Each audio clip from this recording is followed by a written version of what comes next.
Hello, dear students. How are you all? I hope you all are well. So, students, in our previous class, we have studied about minerals found in India. And today, we are going to start our chapter 17, Agriculture.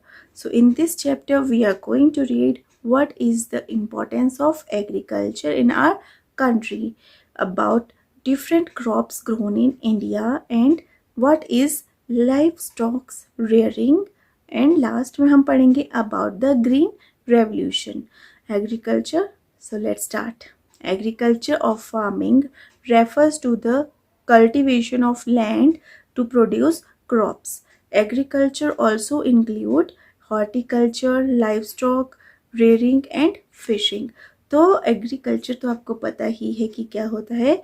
इसमें क्या किया जाता है, land में जो है वो cultivation की जाती है ताकि जो प्रोडक्ट है, क्रॉप्स जो है वो ग्रो की जा सके. और एग्रीकल्चर में जो है वो आपका हॉर्टिकल्चर भी आता है, लाइव स्टॉक रेयरिंग यानी कि एनिमल रेयरिंग आता है, और फिशिंग आता है.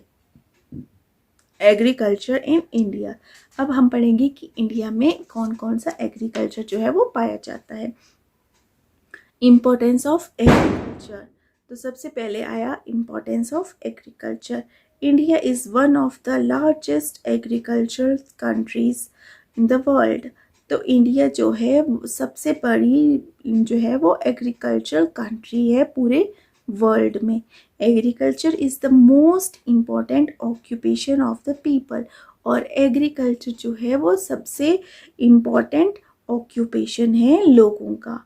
More than 70% of India's population is connected to agriculture. और इंडिया की 70% से भी ज़्यादा आबादी जो है वो एग्रीकल्चर से कनेक्टेड है. Find out. Name 2 industries which get their raw materials from agriculture. तो आपने जो है वो 2 इंडस्ट्रीज़ के नाम बताने हैं जो कि अपना रॉ मटेरियल जो है वो एग्रीकल्चर से ही लेती है. Okay. This is a homework for you guys. Different types of crops are grown which provide food for the people of our country. और डिफरेंट टाइप के क्रॉप्स जो हैं वो ग्रो किए जाते हैं जो कि हमारी कंट्री के लोगों को जो है वो फूड प्रोवाइड करती है. Also agriculture provides raw material for many industries. और एग्रीकल्चर जो है वो रॉ मटेरियल भी प्रोवाइड करती है बहुत सी इंडस्ट्रीज़ के लिए. Crops grown in India. तो इंडिया में जो है वो कौन कौन सी क्रॉप्स ग्रो की जाती हैं. Due to varying weather conditions and soil types farmers of India grow different types of crops. तो इंडिया में जो है वो डिफरेंट वेदर कंडीशंस हैं, डिफरेंट टाइप्स ऑफ सॉइल्स हैं. तो फार्मर्स जो हैं इंडिया के वो डिफरेंट क्रॉप्स ग्रो करते हैं. The main crops of India can be classified into 2 categories. और इंडिया में जो क्रॉप्स ग्रो की जाती हैं वो भी 2 कैटेगरीज में जो है वो क्लासिफाइड है. फर्स्ट है आपकी फूड क्रॉप्स और दूसरी है आपकी कैश क्रॉप्स. तो सबसे पहले पढ़ेंगे फूड क्रॉप्स के बारे में. Food crops. Examples of food crops are wheat, rice, maize, millet and pulses. तो आपके food crops में आते हैं wheat, rice, maize, millet and pulses. These crops are mainly used as the staple diet of the people. और ये जो है वो ये क्रॉप्स जो हैं वो हम लोगों की जो है वो एक स्टेपल डाइट है, यानी कि रेगुलरली जो है हम इन सभी चीज़ों को जो है वो खाते रहते हैं, यूज़ करते रहते हैं. नेक्स्ट है cash crops. Cash crops. Example of cash crops are cotton, jute, sugar cane and oil seeds. तो कैश क्रॉप्स में आपके आते हैं cotton, jute, sugar cane and oil seeds. These crops are mainly used as raw material for industries. और ये जो भी crops हैं ये मेनली यूज़ की जाती हैं as a raw material for industries. They are grown to be sold in the market to make profit. और ये इसलिए उगाई जाती हैं ताकि इनको मार्केट में बेचा जा सके और इनसे प्रॉफिट कमाया जा सके. सो सबसे पहले हम पढ़ेंगे फूड क्रॉप्स के बारे में. तो फूड क्रॉप्स में सबसे पहले आया rice. Rice is one of the main crops of India. तो राइस जो है वो मेन क्रॉप्स है इंडिया की, और ये पाया जाता है कौन सी स्टेट्स में? Rice is grown in the states of West Bengal, Bihar, Orissa, Assam, Kerala, Jharkhand, Andhra Pradesh, Telangana, Chhattisgarh, Punjab, Haryana, Kerala and Tamil Nadu. Next है wheat. Wheat also forms a part of the staple diet. We eat chapatis made of wheat flour. तो wheat जो है वो भी एक स्टेपल डाइट है हम लोगों की, यानी कि एक रेगुलर डाइट का ही पार्ट है। और इस wheat को जो है वो हम फ्लोर बनाते हैं, आटा बनाते हैं और फिर आटे से चपाती बनाते हैं।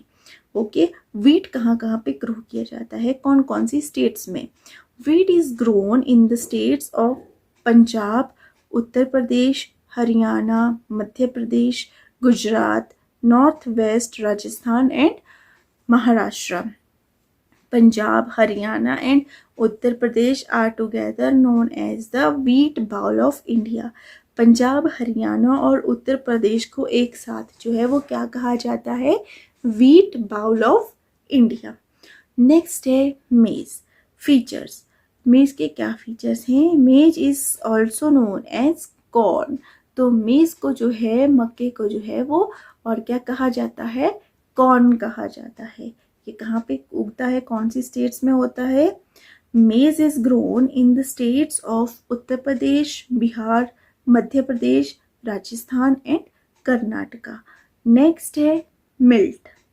सिरिल और coarse grain like bajra, ragi and jowar are collectively known as millet. तो ज्वार, बाजरा और जो रागी होती है उनको एक साथ जो है वो मिल्ट कहा जाता है।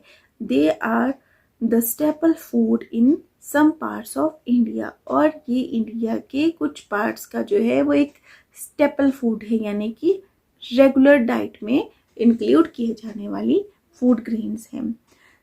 ये कौन कौन सी स्टेट्स में ग्रो होता है? ये ग्रो होता है, millets are grown in the states of Karnataka, Maharashtra, Rajasthan, Gujarat, Madhya Pradesh and Tamil Nadu. Next है pulses. Pulses include lentils, dals like moong, masoor, arhar and gram. They provide protein.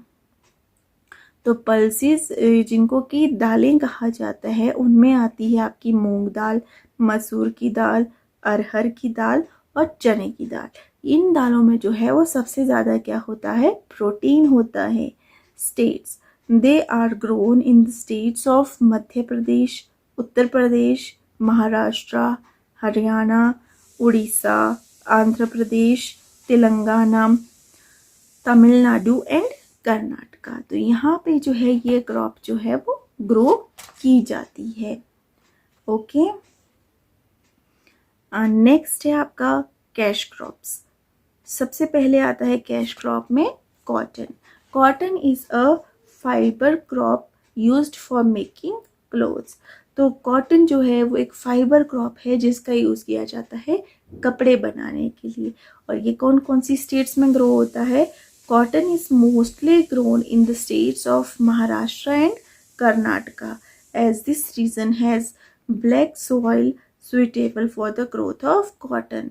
तो ये जो है महाराष्ट्र और कर्नाटका, यहाँ पर जो है वो मोस्टली ब्लैक सॉइल पाई जाती है जो कि सुइटेबल होती है किसकी ग्रोथ के लिए? कॉटन की ग्रोथ के लिए। नेक्स्ट है jute. Jute is a fibre crop and is also known as golden fibre. It is used for making carpets, mats, racks, bags, ropes and gunny sacks. तो ये जो आपका जूट है ये भी एक फाइबर क्रॉप है और इसको जो है वो गोल्डन फाइबर भी कहा जाता है। इसका यूज़ जो है वो कारपेट्स, मैट्स, बैग्स बनाने में, रोप्स बनाने में और गनी सेक्स बनाने में जो है वो यूज़ किया जाता है। और ये कहाँ पे होती है grow? West Bengal is a leading producer of jute It is also known it is also grown in the states of Bihar, Odisha and Assam. तो ये जो आपका जूट है ये वेस्ट बंगाल, बिहार, उड़ीसा और असम में ग्रो किया जाता है. वेस्ट बंगाल जो है इसमें ज़्यादा इसका प्रोडक्शन किया जाता है. नेक्स्ट है sugar cane. Features. Sugar cane is used for making jaggery and sugar. तो शुगर केन का जो यूज़ है वो किस चीज़ के लिए किया जाता है?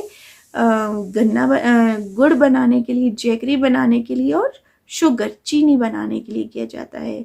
शुगर केन जो है वो कौन कौन सी स्टेट्स में होता है? Sugar cane is grown in the states of Uttar Pradesh, Karnataka, Maharashtra, Andhra Pradesh, Telangana and Tamil Nadu. तो यहाँ पे इन स्टेट्स में जो है वो आपका शुगर केन जो है वो ग्रो होता है. नेक्स्ट है T. India is one of the largest producer of T is in the world. तो इंडिया जो है वो one of the largest producer है टी का पूरे वर्ल्ड में. ये कहाँ कहाँ पे होता है? कौन कौन सी स्टेट्स में? T is mostly grown in the tea plantation of Assam. तो जो सबसे ज़्यादा टी जो है वो कहाँ पे, चाय पत्ती जो है वो कहाँ पे होती है? असम में होती है. असम के जो टी प्लांटेशन है वहाँ पर होती है. वेस्ट बंगाल में होती है, आपके केरला में होती है और आपके हिमाचल में भी होती है. ओके. नेक्स्ट है coffee. Coffee grows in cool weather with heavy rainfall. तो आपकी कॉफ़ी जो है वो ठंडे वेदर में जो है और जहाँ पे बहुत ज़्यादा रेनफॉल होता है वहाँ पे ग्रो होती हैं. कौन कौन सी स्टेट्स में होती हैं? Coffee is grown in large plantation in the states of Kerala, Karnataka and Tamil Nadu. Karnataka accounts for more than half of the coffee grown in India. तो जो आपका कर्नाटका है यहाँ पे जो है वो पूरे इंडिया का जो हाफ है, जितनी की पूरे इंडिया में ग्रो होती है उसका हाफ जो है वो कर्नाटका में ही ग्रो हो जाती है. नेक्स्ट जो आपका है कैश क्रॉप वो है rubber. Rubber is used for making tubes and tyres for vehicles. तो रबर का यूज जो है वो किस चीज़ के लिए किया जाता है? ट्यूब्स बनाने के लिए, टायर्स बनाने के लिए. कहाँ कहाँ पे होता है? कौन कौन सी स्टेट्स में होता है?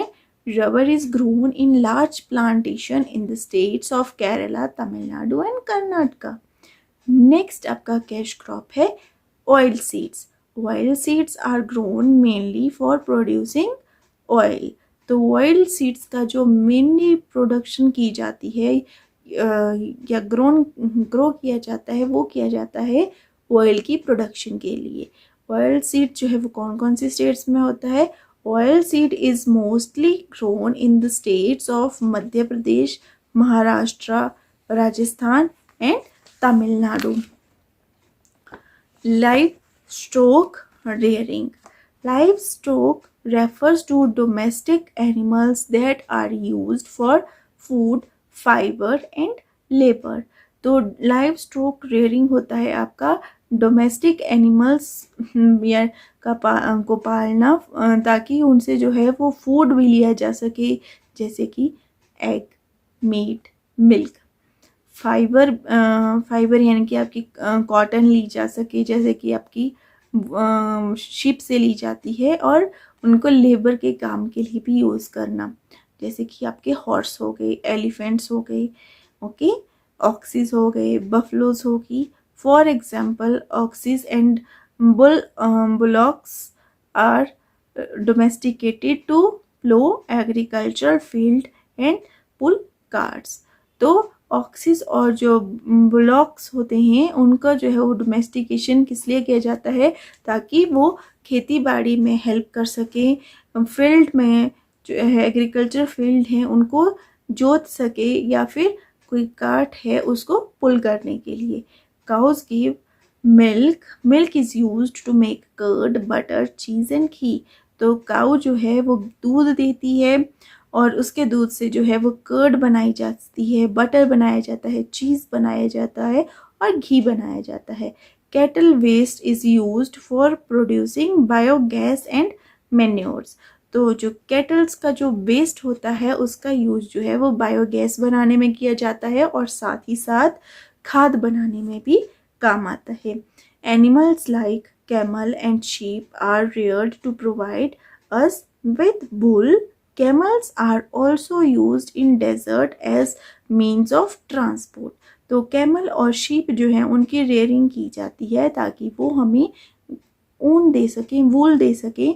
और कैमल जो है उसका यूज़ जो है वो डेजर्ट में as a mean of transport भी किया जाता है।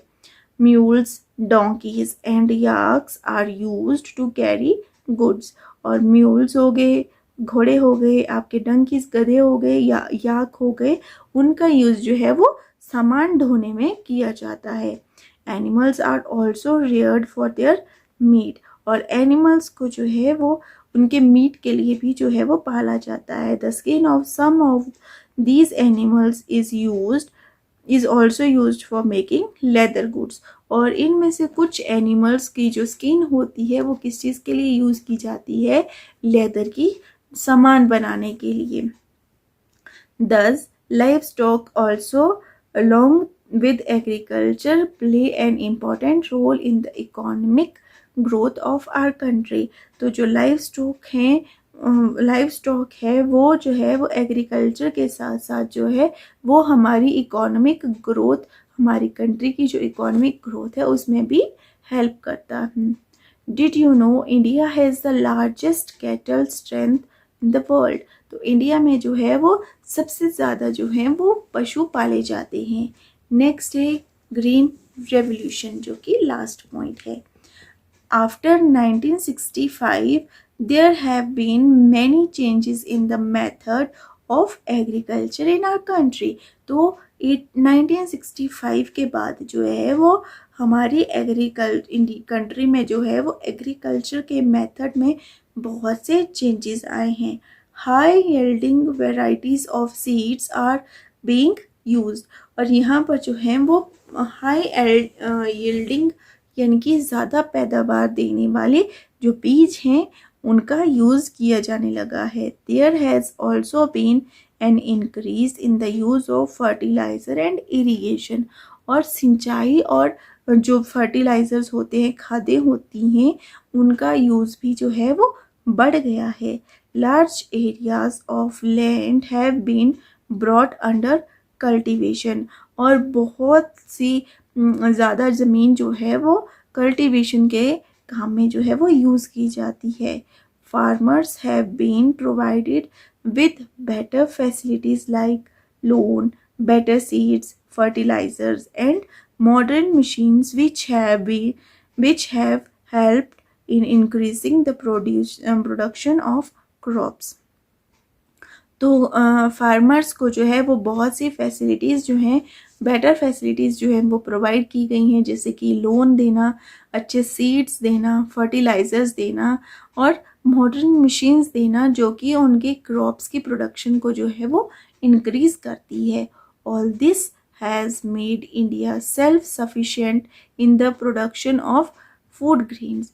और इसी से जो है वो इंडिया सेल्फ सफिशिएंट हुआ है फूड ग्रेन्स के प्रोडक्शन में। This is known as the green revolution of India. और इसी को जो है वो इंडिया का ग्रीन रेवोल्यूशन भी कहा जाता है। So this is it for today students. Bye and have a good day.